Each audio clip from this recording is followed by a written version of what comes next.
Hi, everyone. This is Phil Travis, and it's week 5 here at EOU. This is History 201, week 5. This week we are looking at the founding of the nation. We are going to be considering the failures or the flaws in the first government of the United States, which of course was the Articles of Confederation.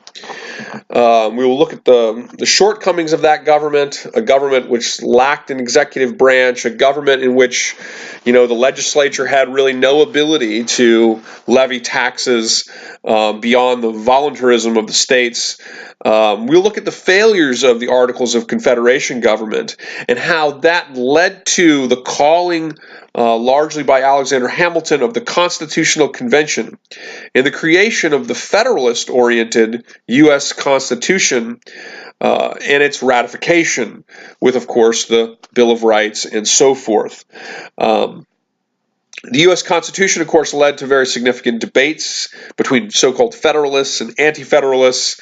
And in this case, we will also be considering some of the factors that ultimately lead to the creation of a two-party system in the United States. Believe it or not, many of the founders of the U.S. Constitution, founders of the United States, did not foresee the advent of a two-party system. But in the 1790s, following the ratification of the U.S. Constitution, beginning with under the presidency of George Washington and then John Adams and, of course, Thomas Jefferson, a number of factors lead to the crystallization of a two-party system in American politics. And so we're going to consider not only the Articles of Confederation, not only the debates and arguments over the U.S. Constitution, the Bill of Rights. We'll also consider the development. We'll begin to consider some of the developments over the disputes that lead to the advent of a two-party system in the United States. In this respect, we'll be reading Chapter 6 and 7 from our textbook this week, the Foner textbook, Give Me Liberty.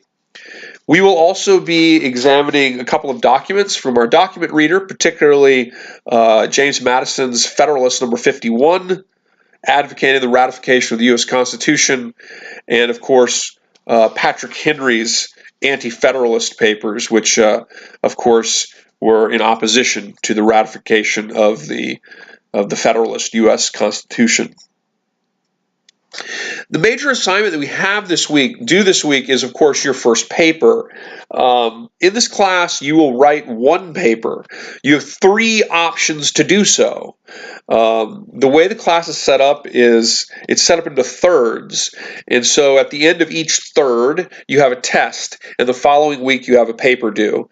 The paper relates to the information that we covered in the previous test section. And so you'll have, after the second test, you'll have a second paper option due the following week. The third test, the paper option, of course, is due at the end of the week because it's the end of the term. But each test deals with the third of the class that came just before it, and each paper is meant to be drawn from that segment of class. I have in addition to my weekly lecture on the founding of the nation that is found in Canvas this week, I also have a lecture or a presentation on writing these papers. So please see that.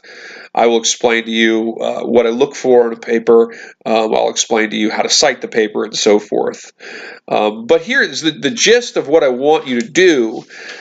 I want you to use your primary source document reader in writing this paper. What I'd like to see you do is I'd like you to see you draw on at least 3 primary sources from the document reader, from the section of the material that was covered in this test section. So primary sources from any of the chapters that are relevant to the material in this test section. And then I want you to use those primary sources to make a particular historical argument about some aspect of that history. And you have to really come up with that argument on your own.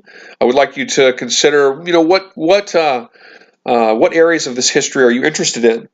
Perhaps you would write a paper on the movement in, for example, the Chesapeake from a society with slaves to a slave society, which of course we talked about, which was in our presentation. It was also in the textbook, and there's certainly documents in there that can be used to make that kind of an argument. So there's a number of different approaches that you can go, but just consider an aspect of this history you're interested in, and find primary source documents that inform your thinking of this subject, and then make a historical argument and use those primary sources to help you make that historical argument. Remember, write the paper with an introduction that clearly explains what the paper is about and what you're going to argue. Then have a body of the paper that provides the evidence and defends that thesis statement, and then conclude. The paper is not long. It's like a 3-page paper, and you only have to write one. If you write one and you don't do as well on it, you can write a second one, and I will drop the lowest grade. So it's a pretty good deal across the board. Please watch my presentation on this too, if that's not clear to you, or email me and I'll gladly address your questions. Okay, I think that's it in terms of the details for this week. Of course, we have our discussion forum as always. The factoid for this week is this. Now remember, email me no later than Wednesday by midnight, and I will grant you that 1 bonus point extra towards a test score at the end of the term. So just email me the factoid no later than Wednesday by midnight. Get your bonus point on a test at the end of the term. The factoid is this. After he became president, the only unanimously selected president, George Washington also became eventually became the only president to actively lead a military force to put down an insurrection. During Washington's presidency, the Federalist administration of George Washington began a tax on whiskey. And the whiskey tax was seen as unfair by a number of individuals that lived in western Pennsylvania, in the so-called Appalachian Mountains, in the Appalachian Mountains regions of western Pennsylvania. And these individuals made their money really as moonshiners, more or less. They made a lot of money making distilled spirits. And the whiskey tax, was seen as unfairly hurting their ability to prosper. And so there was a rebellion in western Pennsylvania that becomes known as the Whiskey Rebellion, where a number of these distillers in western Pennsylvania sort of rose up, and they refused to pay the tax on whiskey that was imposed by the Federalist administration of George Washington.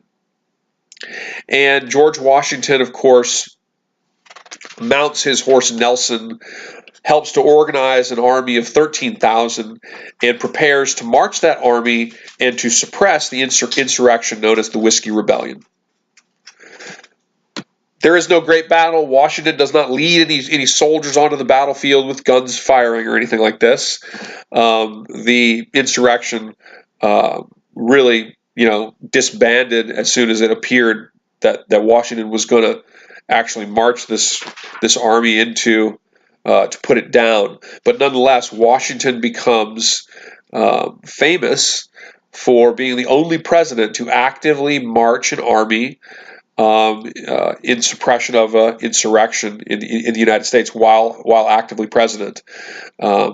He mounted his horse Nelson and prepared to organize, and did organize, an army of 13,000 and prepared to march that army on the rebellious citizens of western Pennsylvania during the Whiskey Rebellion.